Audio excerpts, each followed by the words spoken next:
H.R. Ocampo, Manansala, Ang Kyukok, Jose Hoya, Arturo Luz, they are some of the so-called moderns, the men who dominated Philippine art and painting after World War II. Surrounded by destruction and dislocation, they could no longer paint the romanticized scenes exemplified by Amor Solo. Their work was inspired in part by the destruction and dislocation around them, earning them their other nickname, the Neo-Realists. Aside from their vision, they shared a home, the Philippine Art Gallery, the first gallery dedicated in the country to modern art, and passionately so. Before its September auction this year, Leon Gallery had an exhibit dedicated to the moderns, the Neo-Realists, the Philippine Art Gallery, and the remarkable woman behind it. Jaime Ponce de Leon is director of Leon Gallery, and Lisa Guerrero Nakpil, co-curator of the exhibit. Jaime, Lisa, thank you in advance for this special tour. Jaime, what inspired or triggered this special and very short exhibit? As always, we get consignments from all over. And in this particular case, we got this consignment from the US, from the Anthony Stoner collection, that all had something in common, which was the PAG label, Philippine Art Gallery label. So with all these, we thought of putting up this exhibition, but at the same time borrowing from other collectors who we knew had PAG pieces to complete the ensemble. So every piece here, at one point, was exhibited at the PAG, and at the Philippine Art Gallery, and sold there. So they all had tags. So wow. So Lisa and Ramon decided to do this, and they were very excited. We were all very excited because there has never been anything like this. Lisa, what was the role of Philippine Art Gallery? Oh, it had a very big role. You have to remember that at the time it was established, it was like in 1950. Manila was in like a very bad Quentin Tarantino movie, Inglourious Bastards, and that's a little of what they were. They were all survivors. They had they had gone through 4 years of the war and one horrible month of carpet bombing and slaughter for the liberation of Manila 5 years before. So there was nothing in Manila. In fact, when we were talking earlier, there wasn't even a gallery. I mean, the National Museum was in pieces.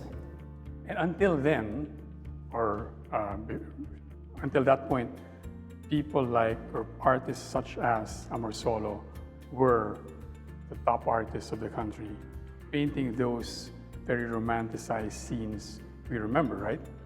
Yes, for the benefit of the American colonizers who wanted picture-perfect postcard ready of, their Exhibit A in their colonial structure.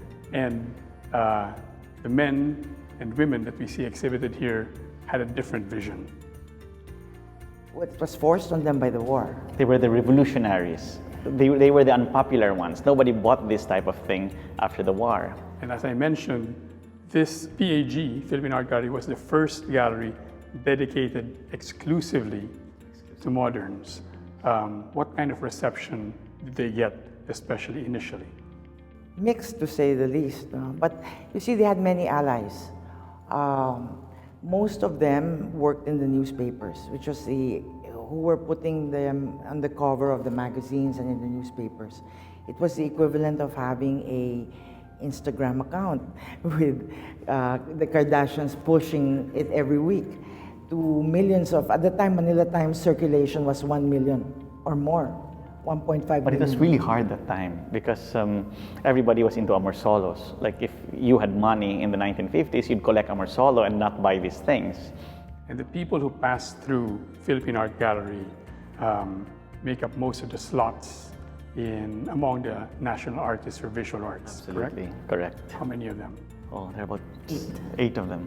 Out of about 16. 16. So about half of our visual arts national artists came through Philippine Because Art of the Gallery. PAG. Right. We'll walk over to, before we walk over to H.R. Ocampo, let's just talk a bit about Lyd Argilla. She founded Philippine Art Gallery. Who was she? She was quite a character. She was married to, who would be, like our equivalent of Gabriel Garcia Marquez. She was married to a fellow called Manuel Argilia, who was the top short story writer at the time. He was captured by the Japanese. They were guerrillas. She went to the mountains to fight. He was beheaded. He was beheaded. And when she came, after the war, she got a grant from the American government to study creative writing and marketing in Colombia. And then she came back to found the first all-woman marketing company, And that morphed into the Philippine Art Gallery, because she became friends with all of these gentlemen. how would the moderns have developed without her and the PAG? Much slower, because Edades was around 10 years before.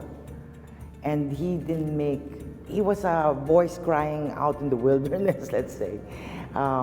He only started, because of the PAG, he actually came out and had this big fight with Tolentino in the press in 1955. There was a walkout. Yes, there was a walkout too. And then there was at the time, everybody was obsessed about art. You can't imagine, it's the same way we argue about Game of Thrones. Yeah, it's a ship without a captain. Like we always liken Lid Argilia with Peggy Guggenheim, because they champion the cause for modern art. So without a leader, it's really difficult. Like for any artist, even today, without a gallery, it's very difficult to break the barriers and get that stamp of approval. And among everything else that you've mentioned, she was also a painter. And in fact, we will end this tour with one of her paintings, right? Very accomplished woman. Well, she said that she learned how to paint so she could write art reviews. Kind of reversed, right? Let's walk over to Okay. H.R. Ocampo, who was one of the senior members of the PAG.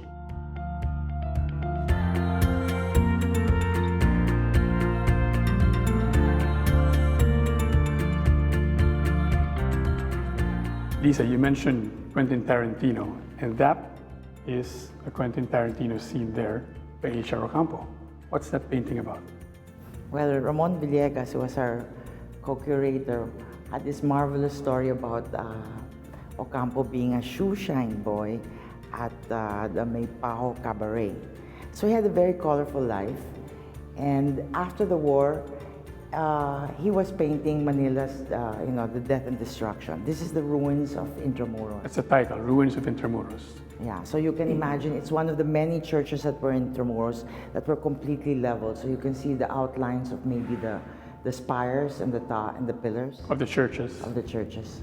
So very different from an Amor Solo painting that had churches, right? Yeah, that's correct. So this is the reality that they had to deal with. And at the same time, he lost his wife right after the war, and he had been thrown into jail unfairly. Some stories had it that he was accused by a jealous boyfriend of one of his friends. And he lost his wife at the time. And so this mother and child could be a reference to that. Yes. Well, you have to imagine that in Manila, everybody else had lost either a husband, a father, a mother, wife. In the book you prepared for this, you said that after the 1950 exhibit by the Philippine Art Gallery, there was no turning back for these unhappy few or these unhappy men. Were they really unhappy? I would say so. I mean, I think it was worse than the Hurricane Harvey. You know what's? Yes, I think a lot of them left the country. So probably that's one of the results of not having to sell their works, because like Nena Sagil went to Paris, Tabuena went to Mexico, Zobel went to Spain, and most of them left the country. And HR was one of the seniors among these. And I read in your book that Legazpi, for example, would show his works to HR before exhibiting them. Is that correct? That's correct. Legazpi, you see, did not have, it was HR who did not have formal training, but because of his position and his almost pioneering intellectual exercises in color, he became like the guru, the type A, the main guy. that everybody He looked was also a up. poet. Yeah, yes. Let's shift over to the Zobels and the Ankyukoks, which we see on the other wall.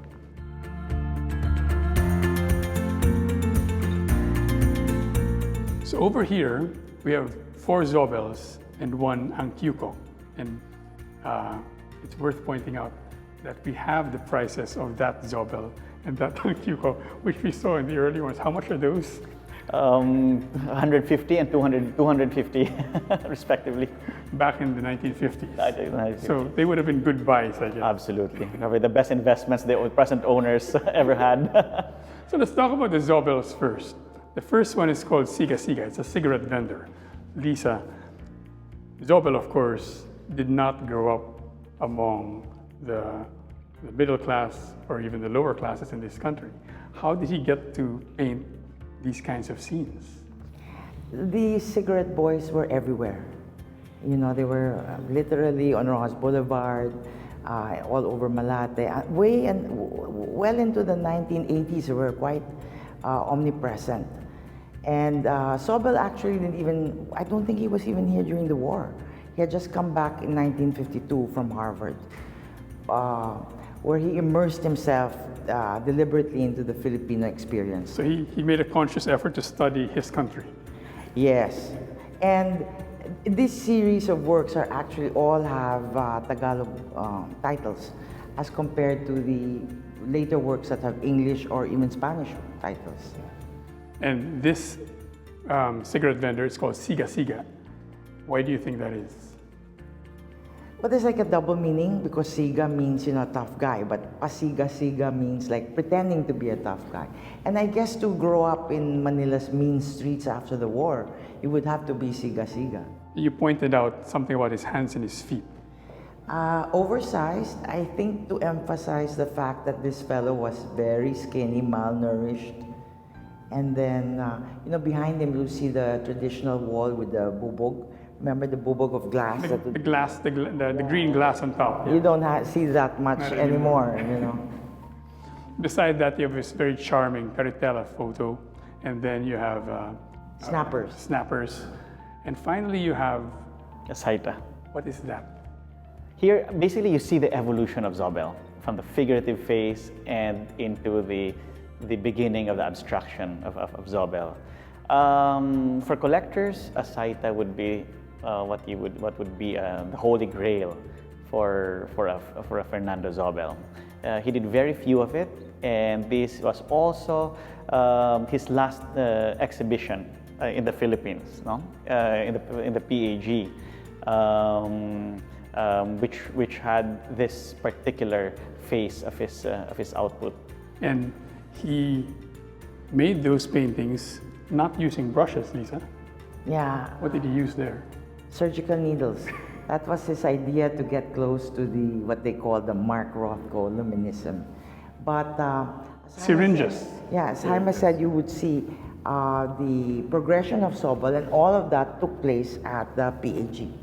Yeah, all Filipino. Yeah, So this is his Philippine face, because Zobel, as he is very well known in Spain too, the Spaniards are not familiar with this works of Zobel, because this is basically the Philippine face, the Filipino face of Zobel. And when he left the Philippines, he left that here. He left, yes, he left it. Not to the museum that has his name. His name, correct. He left it to the Ateneo, And they have probably the best the best collection. collection of Zobels, yes. Both his works His works and the modernists. and the modernists. Because of course he had the means to acquire 150 peso works, right? Let's move over. We came from H.R. Ocampo, the other senior in the group, Manansala.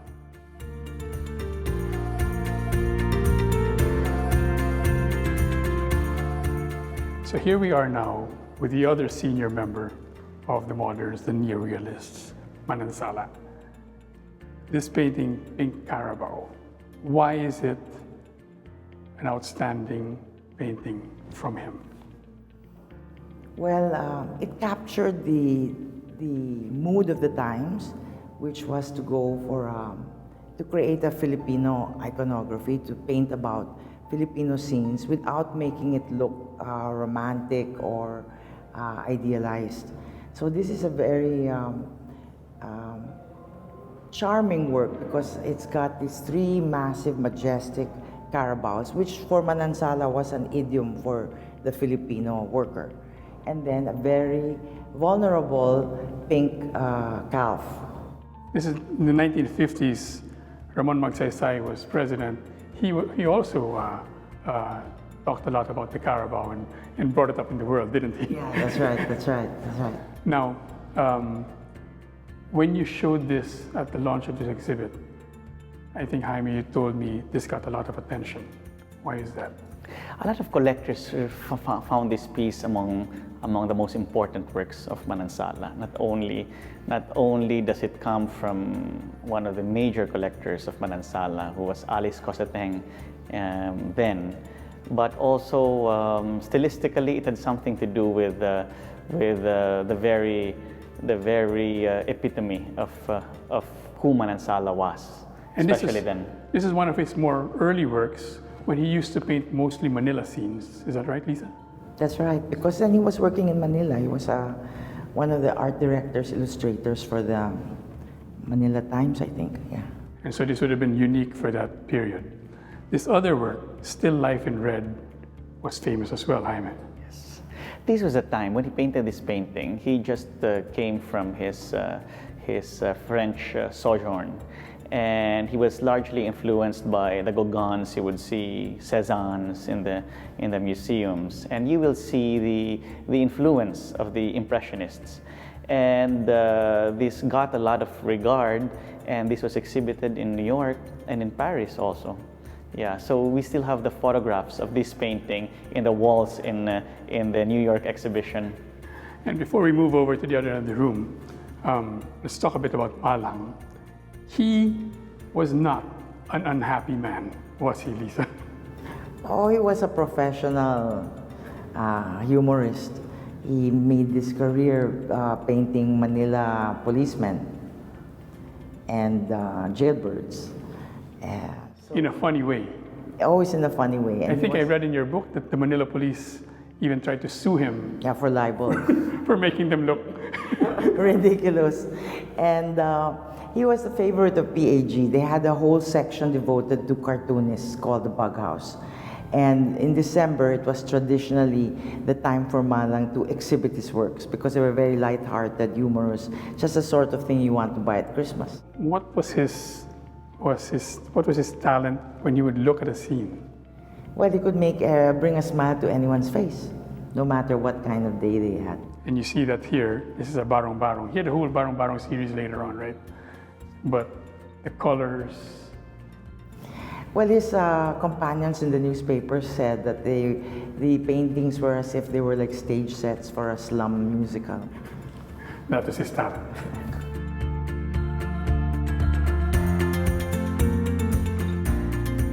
We have two paintings by Arturo Luz here. And he was a good friend of Zobel. All of these guys, most of these guys were good friends, weren't they? Yes. But him in particular with Zobel, right? They were the same age. Same age. Same age, same American education background. And this painting of a chair, what does that signify to you? Well, in the shorthand of art, pictures of chairs, paintings of chairs are always self-portraits. Self-portraits. Self-portraits, because chairs are associated with something that we spend a lot of time in, so they're very symbolic. In the case of Luz, that would be a stylish rattan but Filipino chair, and with a bottle of wine, which shows his taste for European stuff and the finer things in life. And you've compared this to Van Gogh's paintings of chairs. That's right. Two in particular. What did those show, for example? Well, actually, Luz sort of combined the two. The composition of the Gauguin chair is very similar, but the message of the Van Gogh chair, which is simplicity, common man, the ordinary folk, that's what also Luz was trying to say about himself. And to stress how close all these guys were, this other painting, Venetia,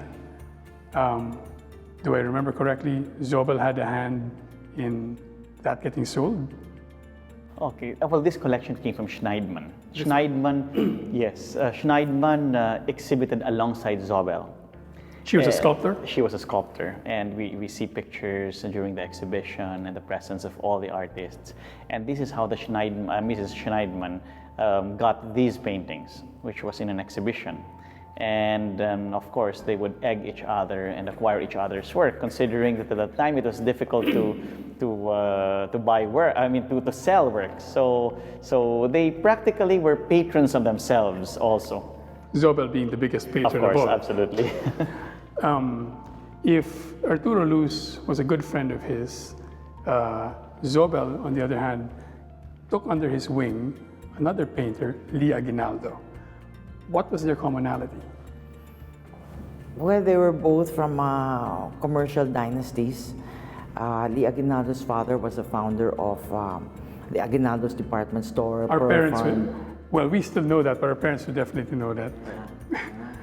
That is a big store then. And I think the Sobelicia were more forgiving to Sobel, but I don't think the Aguinaldos really wanted Lee, who was the heir apparent, he was the first son of the first son, to go into art, which at then was sort of like a dead-end job, not serious anyway, not like being in a lawyer or a doctor. Or running a retail empire. Yeah. And these two works came out the same year. They might have been in PAG Same exhibition. at the same time, and they've come all the way back here. Yes. Well, actually, the one on the right comes from the Alice Cosseteng collection, and the one on the left came from another collection here. So these paintings have always been here. So but for the first time in decades, they're in the same room. Correct. They're in the same room. Correct. The Philippine Art Gallery, Purita Calo Ledesma, described it as the biggest small room that she knew of. It was smaller than this room, right? And you'd have all these paintings there at the same time. Let's go back, let's end with Lida Argilla again. Among all the other things she was also a painter. And this was one of her last works. This was exhibited again at the PAG, which was by then limping along. There was then the Luz Gallery had been put up by Arturo Luz. And I read one of the advantages of the Arturo Luz Gallery is it had air conditioning. Correct. Not to be sneezed at this time. So this exhibition was called the Highlands Exhibition. So that could be a metaphor for, well, our commonality among the Asian countries, as well as an intention to look upwards and onwards. And you mentioned the gallery was already undergoing some financial problems. And in fact, she didn't live much longer after this. Yeah, she unfortunately passed away in 1969. She was just 55. That's right. And she accomplished all of these things. Yeah, you can imagine several lifetimes, no? In 5 decades. I think it also looks back at that time when she was happiest, because I believe that this is a painting of Laos, where she met her second husband. She spent, again, among all the other things she did, she was a volunteer in Laos for Operation Brotherhood. That's right.